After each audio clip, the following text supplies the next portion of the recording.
everybody.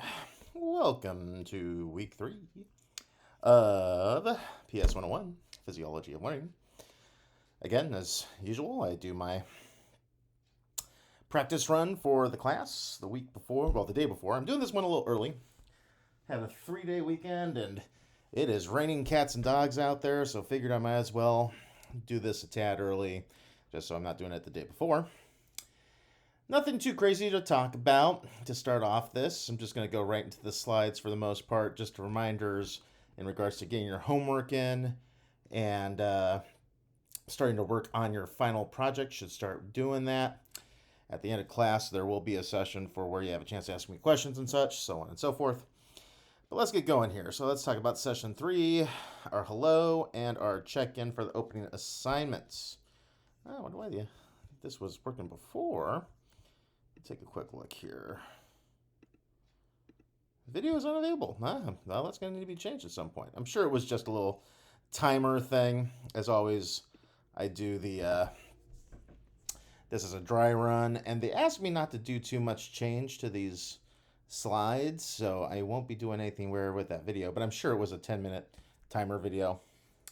In regards to this opening assignment, classroom culture. What ideas do you have about creating a positive classroom environment? What policies, procedures, and traditions might you put in place? Please reply to at least one post of a classmates. Have a piece of paper ready to take some notes, and hopefully you all did the reading before coming into class and turning in the assignment.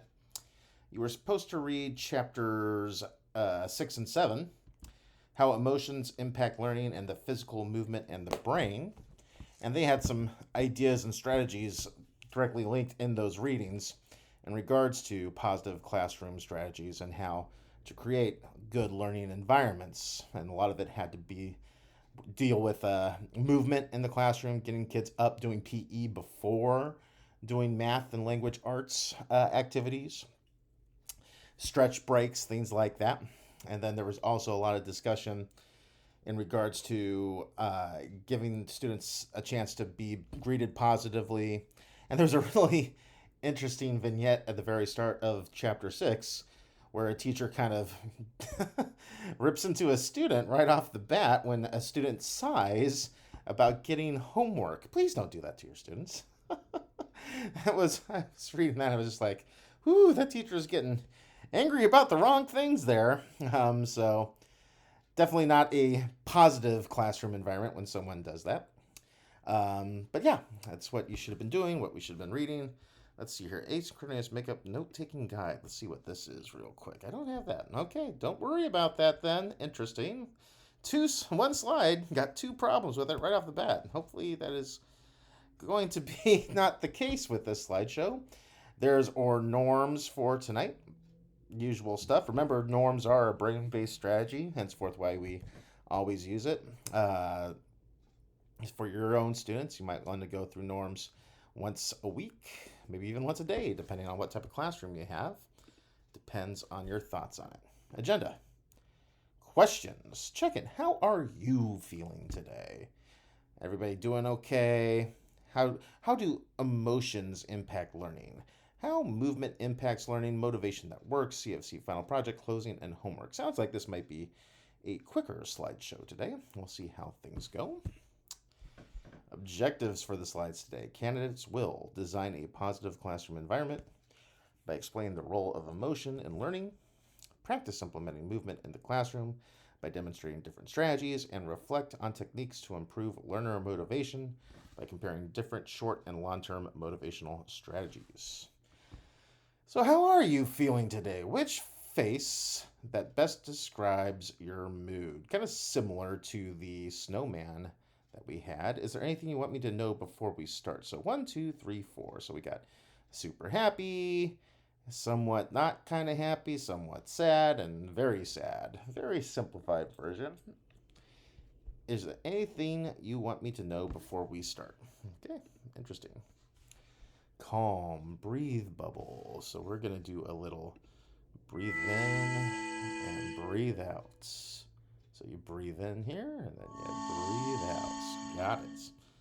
Just doing some calming strategies to use with yourself and your students. Got it. All right.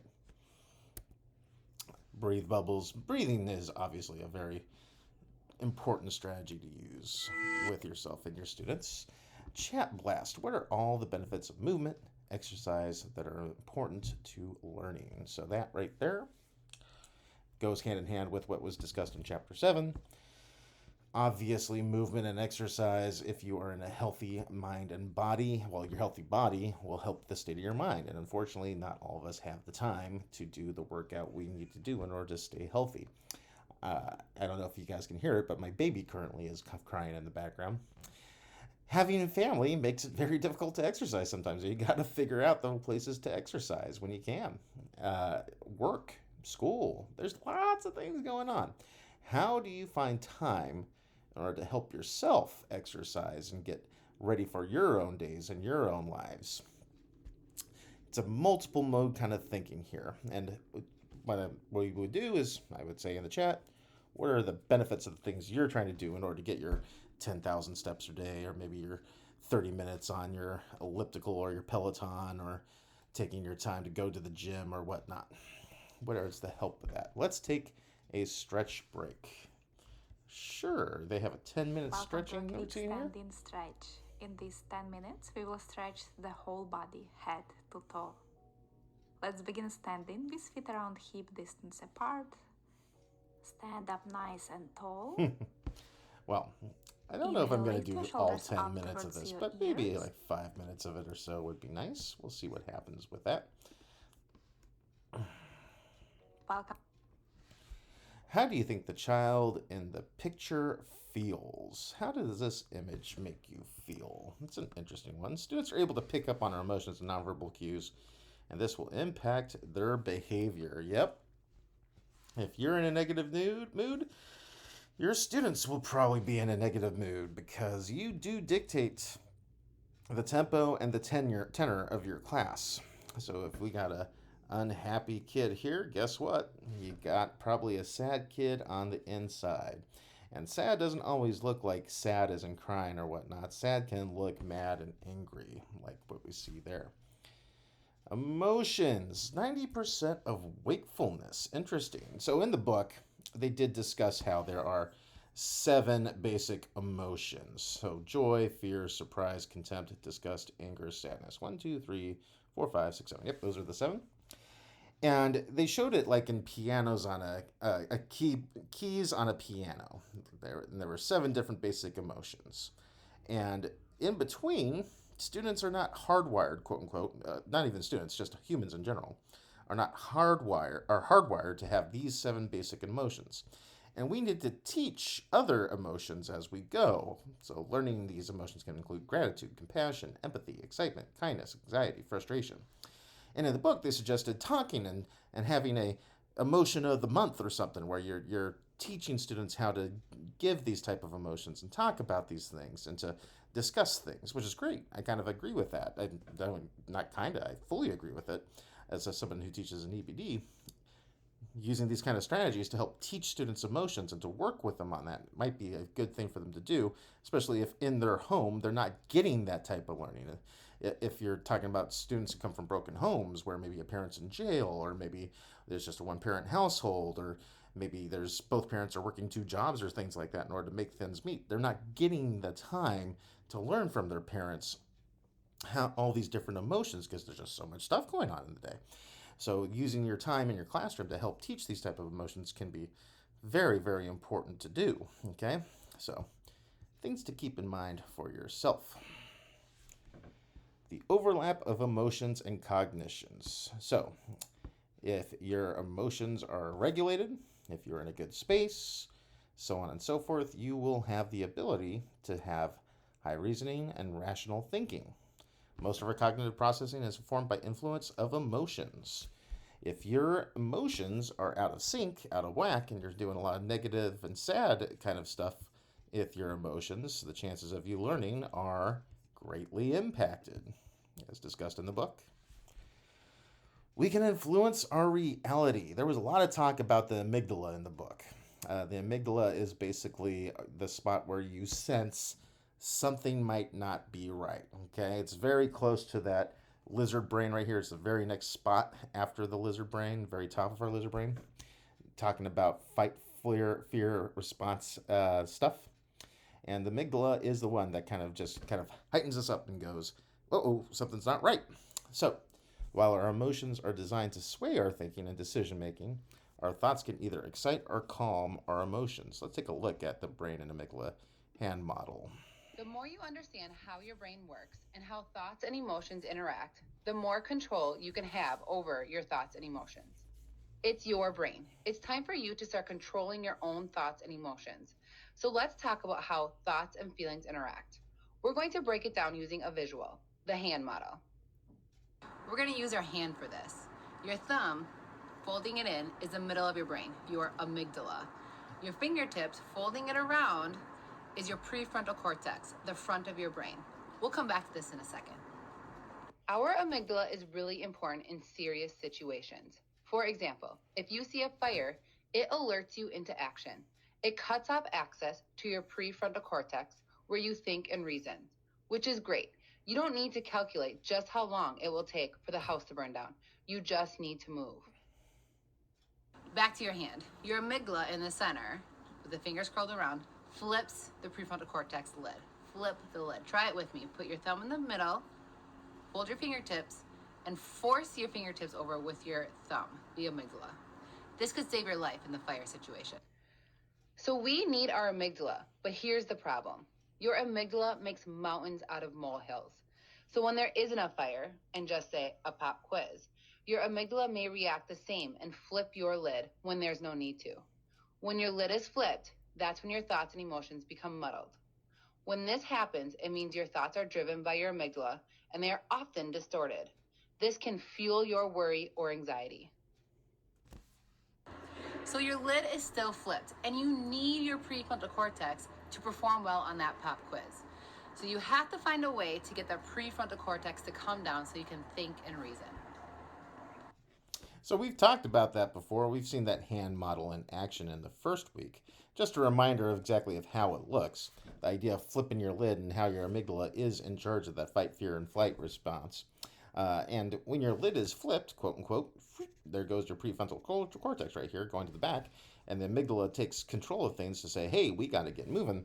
Well, if your students are in that state when they come in, guess what? This is where all the learning happens. They're not going to be able to learn.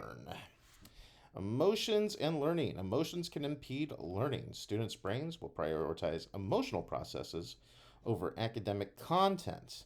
Emotions can also accelerate learning. The amygdala embeds memory with meaning and can improve focus and learning. Teachers need to avoid triggering negative emotions. We need to recognize that our actions can trigger negative responses in our students. A student in frustration or discouragement will not learn as well as one who is in a state of curiosity or self-confidence. You want to instill that idea of curiosity or self-confidence by asking well-meaning questions, by making sure students are moved, by making sure they're hydrated, by making sure they're fed, by making sure that you have a calm learning space. Maybe there's calm music in the background, things like that to help instill those ideas. And again, going back to the chapter in the book, the very first one, chapter 7, I believe, where they had the vignette where the teacher put the homework on the board as student size, and the teacher goes, you know that you have homework, blah, blah, blah, very quickly. That's not going to instill any sort of positive thinking with your class. You might want to say, after you release students from when the bell rings, hey, little Danny, come over here and with me after class real quick. I want to have a check-in. Hey, I noticed that you sighed when I said that there's going to be homework.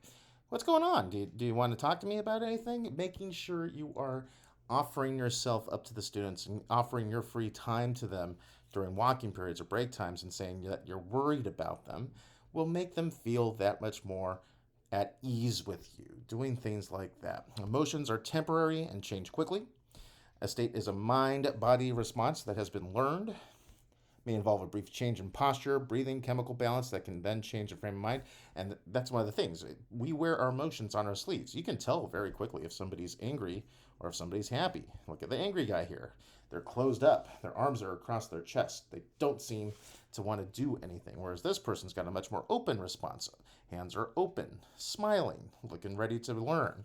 And just to throw this out there, in your interactions with anybody in the work environment, especially parents, if you come up to them and you're discussing things and you have a closed posture, whereas if you have your arms crossed and you don't seem to be open, that little change can make those little things can give parents a inappropriate idea of what exactly you are by just your closed stance. Try to keep yourself open when you're working with parents so that they know that you're open to their ideas and thoughts. It's a minor thing, but it's something that might show us how to change our moods when we're working with people.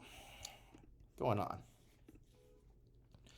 Collaboration in the classroom. So chapter 6, how emotions impact learning. Chapter 7, physical movement in the brain. Should not be anything new. The different groups will do the read in the classroom strategy for 5 minutes, tell how this is a brain-based strategy, and discuss how you could use it in your teaching with a group. There's apparently a 15-minute timer right there. Very nice, calm-looking stuff in the background. And I've only had enough students for 5 groups, so we probably won't have a 6th group. Becoming masterful at influencing states. Influencing emotional states. Develop emotional acuity. Reset student entry state. Foster emotional agility. Be prepared. Yes, you kind of have to be Superman in this particular instance. And for some of you, you might be going, well, hold on.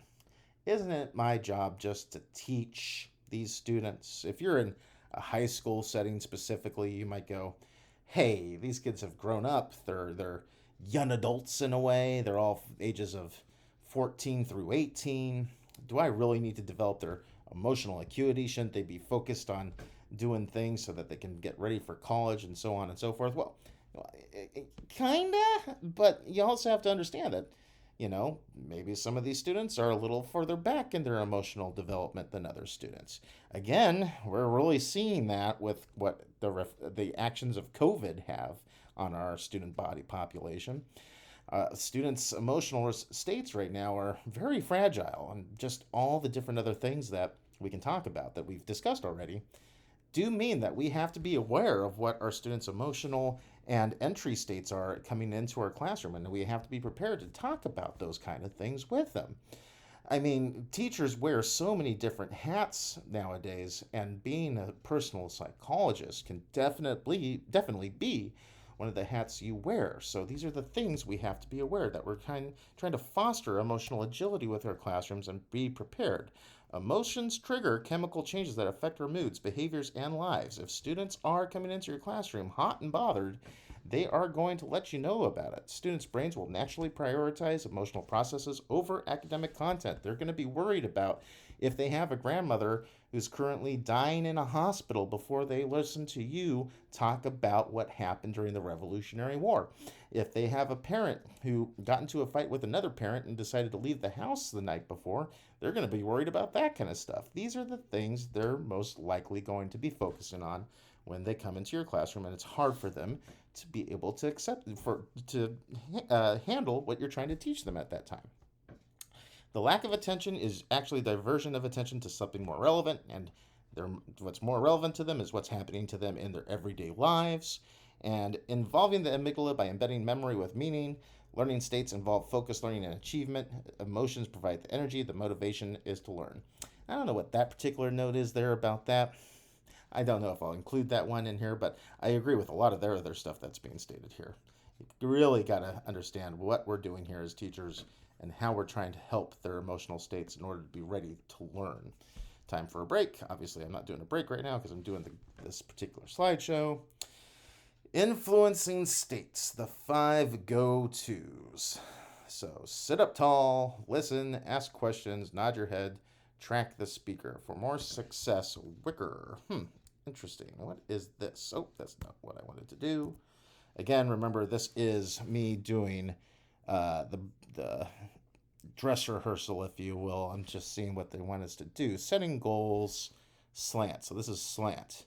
So setting goals, asking students why they set that goal helps them define the motivation. So growth mindset. So, okay. This is kind of a brain-based strategy where you ask students before you start a lesson a guiding question, if you will. Okay, so let's say that you're going to do a little gardening project. Let's even just go there. You're working with kindergartners and first graders, and you say, "Hey, does your parents have any flowers that they keep at home?" And you might have some students who raise their hands, some students who don't. Why do we raise flowers? Well, they smell pretty. They look pretty. I like to give my mom presents, so I give her flowers or things like that. Okay, let's grow flowers inside of our class so that we can give them to your parents so that they can be happy.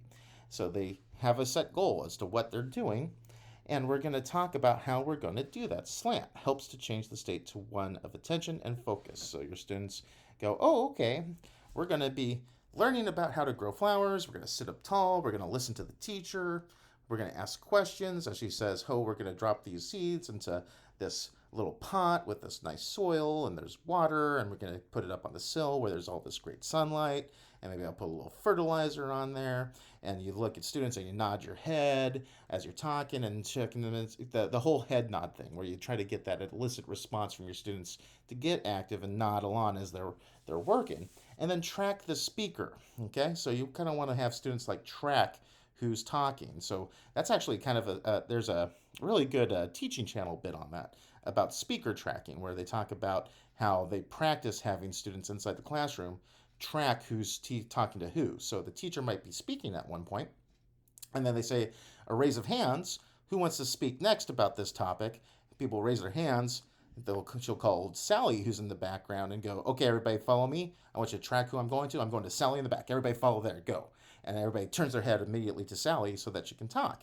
And then they do that, repeat that, so that everybody's following around to who's speaking inside the classroom. It's a good little trick in order to get students paying attention to what's being said inside the classroom by not just the teacher, but everybody else. Some other things to talk about. Mindfulness teaches students about living in the moment. Emotions are temporary, how to self-regulate. A growth mindset, teaching students about the brain and neuroplasticity, helps students build motivation. And instructional routine, small, purposeful teacher actions create habits, tradition that foster valuable states. These habits free up mental space for students, teachers to focus on other important things. Other added benefits include reduced anxiety and a sense of safety, no unexpected or random events. Having that routine is very helpful to have inside your classroom for all students of all needs. For special education students, or students with a special education, I should say, if you're talking about students who have autism, emotional EBD, having routines and having set ways of how the day goes along without having any like surprises might be very helpful for them. Okay, so that's where instructional routines definitely help. So these are the 5 go-tos: setting goals, slant, mindfulness, growth mindset, instructional routines. Got it. That's what that slide's all about. Cool. All right. Going on. Reflect and connect to your own life. What's something interesting you learned in class? Can you relate this to something in your own teaching? How is it similar, different, or helpful? All right, is that something in regards to this class in general? Show an example, real life experience. Listen to their own life, class that learned in another class, interesting or surprising, useful to them. Drawing slide, this type of question. All right, what's this pair deck thing? Don't know what that's about. Okay. So, let me think about this one for a second. What's something interesting you learned in class? Can you relate this to something in your own teaching? How is it similar, different, or helpful? I'm assuming that what we're talking about is something that interests you what's something interesting you learned in this class? Can you relate this to something in your own teaching? I'm going to have to think about that one for a second. I don't know if can you relate this to something in your own teaching? I probably will have something to do that. Probably just a quick raise of hands and thought out or something like that. Motivation that works. Understanding motivation. It's all about survival. We talked about this before. Who is an ally? Who is an adversary? What is behaviorally relevant? Do students have allies and adversaries in class? Oh, yeah. You know, we can all think about the bullies, and we can all think about the helpers. And there's plenty of bullies and there's plenty of helpers out there as you get older, as you grow, as you learn. And, you know, that's kind of the things that we're always looking at is who's going to be the bear that's chasing us and who's going to be the person that's helping us. I don't know why this is suddenly having a problem with loading my slideshow. There we go. I mean, hey, I don't want to be messing with that bear, I tell you. Developmental drivers. Variation is the rule. So, in infancy, we have joy, connection, engagement, and survival. Then, in our pre-operational stage, ages 1 through 5, although it says 2 to 7 here, I guess it's all relative, autonomy, identity, power, security. Then, as we go to 6 through 12, or 7 to 11 here, affiliation, being right, autonomy, belonging. And then ages 13 through 18, or 12 and 18 up, status, mastery, purpose, affiliation, identity. So, in the sensory motor stage, we know that we're supposed to be drinking the water. I'm having a heck of a time trying to get my kid to drink water out of his sippy cup right now. It's one of the things we're trying to teach him. But he's definitely got a lot of joy as he's screaming out and about in happy ways, and definitely wants to have that connection with mommy and daddy. Whereas in this age, autonomy, identity, power, and security, what's one of the first words kids learn? No! They learn no pretty quick, right? That's them saying that they want their own security, even though they might not know exactly what no means. They just know that, hey, if I stomp my feet and cry enough, I might have people give me my power, okay? But then security, wanting to have their mommy and daddy there to help them in their times of need. And then identity, developing identity, seeing what mommy and daddy are doing, and then getting their identity from that. And then they start to also become more autonomous. They're able to pour their own water or drink their own water. They're able to toilet themselves, maybe not necessarily at the age of 1 to 2, but hopefully by the time they're getting to 5 or 6, they're able to do that, right? As I understand it, maybe 4. But, these are the things they're doing. And then 6 through 12. Being right. What is just? What do I do to belong? Is the glass half empty? Is the glass half full? This is where we talk about status mastery, purpose, affiliation, identity. We got this cool little jacket that this guy's wearing, and oh yeah, and then also the affiliation. What kind of groups do you affiliate? Start getting the developmental ideas of what exactly who and what we are as we get older. And everybody in this classroom, everybody here with me today, has different groups of students that they're working with. I got people who are working with K through first graders here, maybe second graders. Then we got people in this group who are working from 3rd to 6, 7, 8, right around here. And then we got people in here who were working from 7 through high school. So everybody's got different groups that they're working with who have different ideas about where they're at in their life and what they're focusing on. Things to keep in mind when we're doing this class is that for some people in this class, they're going to think about what's going to be best for their students who are in 1st or 2nd grade, as opposed to someone who might be teaching high school seniors. 3 hardwired motivations: curiosity, anticipation, and behavioral relevance. Curiosity, I notice, I wonder. Anticipation of threat creates immediate motivation. Anticipation creates focus, increases intention, and engage our desire to be right. Dopamine is related where there is perceived or anticipated success or reward, and when success happens. Norepinephrine, that's a tough word, creates urgency, excitement, and risk. Cortisol in mild doses gives the brain and body a boost of energy to meet a challenge. Behavioral relevance. Interesting. I'm going to have to look that one up a little bit later in regards to this.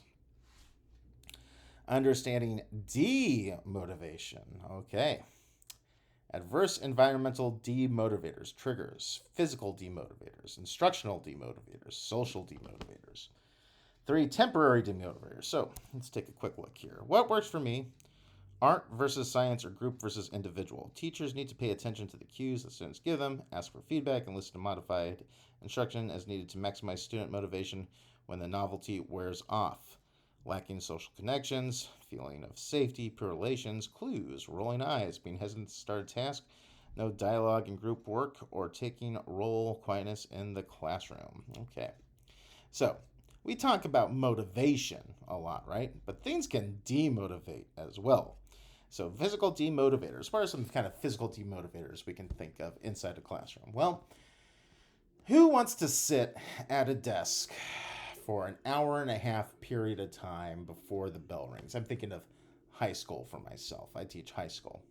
And, I could have my students sit at desks for hour and a half periods of time, but does that help foster learning? No, I would say it's very demotivating. Giving students the chance to get up, move around, go outside, maybe go clean the fish tank, or go out and help pick some weeds for a little bit over in the garden, things like that would be motivating. But asking them to sit at their desks for extended periods of time might be very physically demotivating.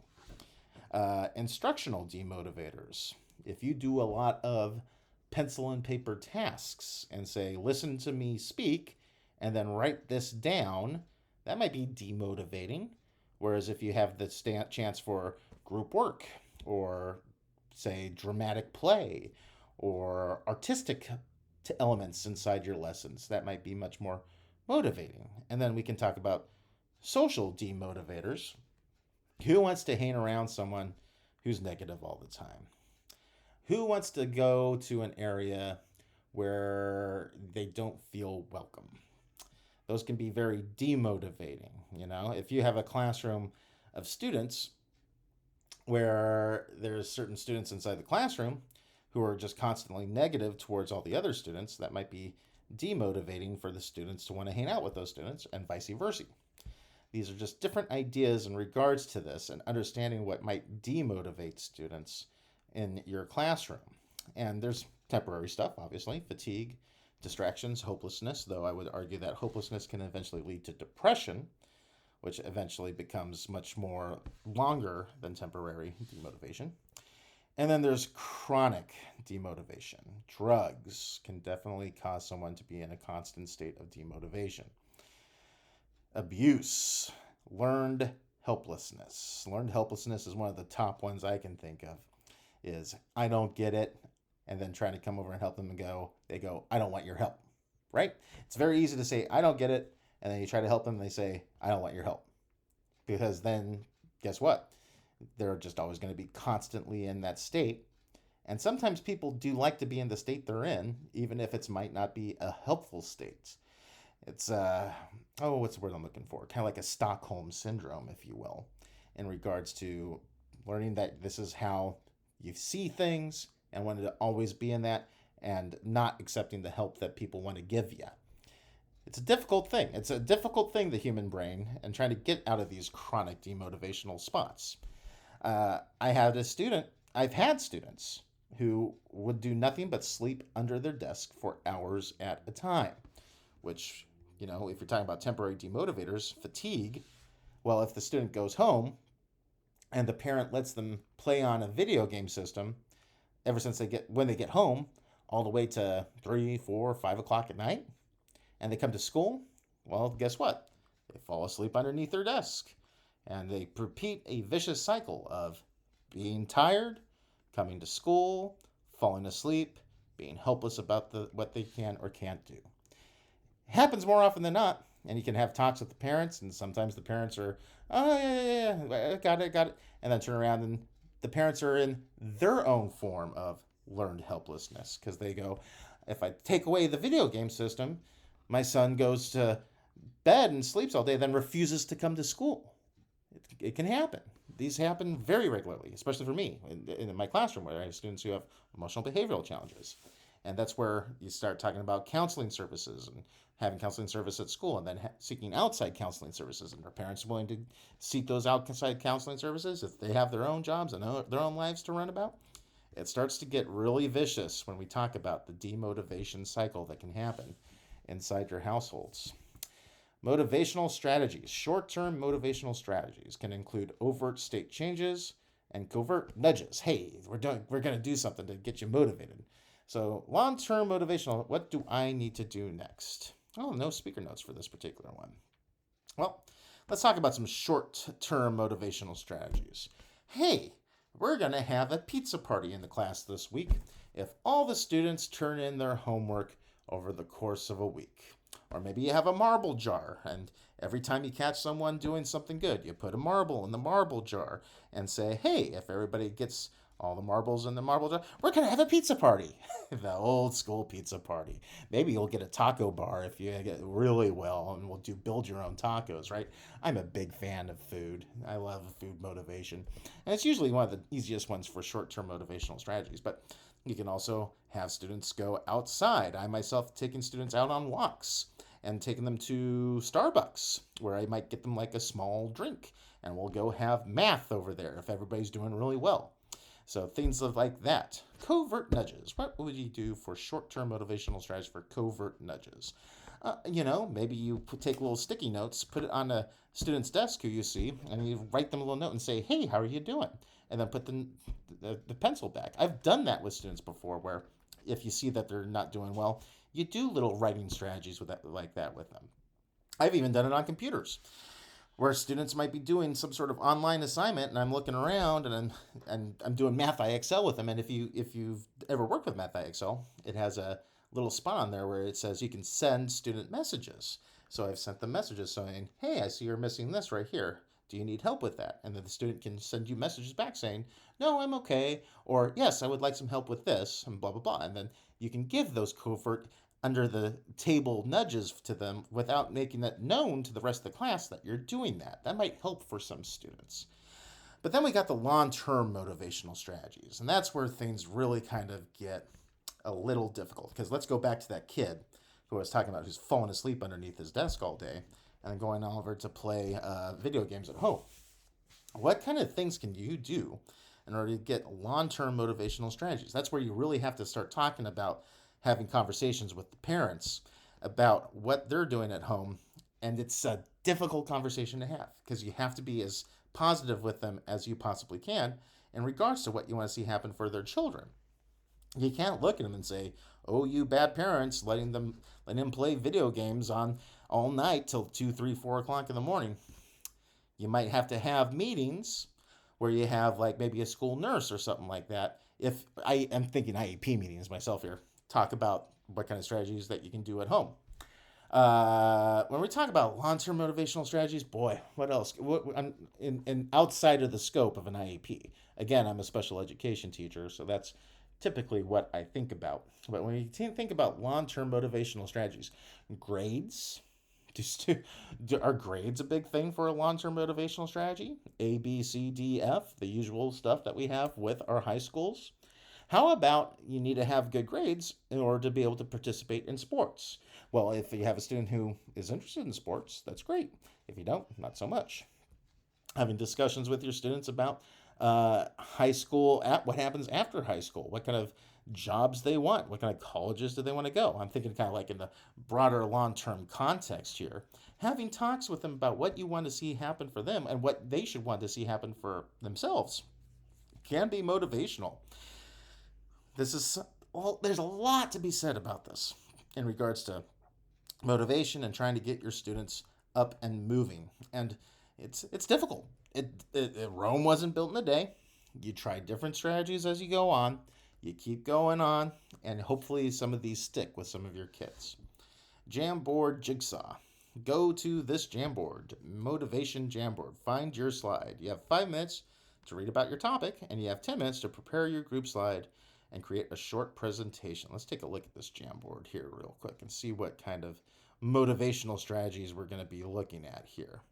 So deep dive into motivation. Jigsaw. Each group will research a different motivation topic. So, Group 1, state changes and nudges.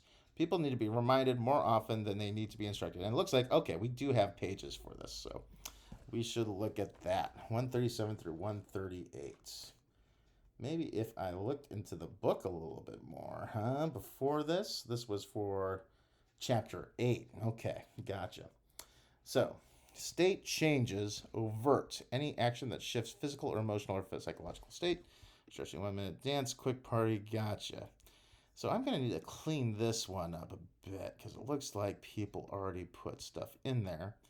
But this will be something where I'm just going to read this up a little bit. Okay? The power of habit building, risk-taking and deeper meaning purpose. Got it. Okay, so we got a lot of different stuff here. Okay, that'll be helpful for myself and also helpful for you to think about the different motivations students might have. Another brain break. We won't take another brain break here. We're going to keep going. How did the structure of the jigsaw affect your motivation on this activity? How did the content of the jigsaw affect your motivation to learn? And there's no notes. Well, okay, a little debrief on that. Norms or reflection. Reflect on your focus for tonight. What did you notice? So this is go back to the norms and what you thought about your norms, and just thinking about your own norms and how they worked with for the night. How did we do? Candidates will design a positive classroom environment by explaining the role of So this is going back to the objectives. Do you think we nailed it? Or do you think we're not so nailed it? With a thumbs up, thumbs down. Interesting. I like that though. Homework, read and write. So homework, we're doing pages 155 and 164. Again, you should be working on your final project. Part 2, the teach part. Okay, how can I use a brain-based learning principle in my classroom to enhance student learning? That's pretty self-explanatory.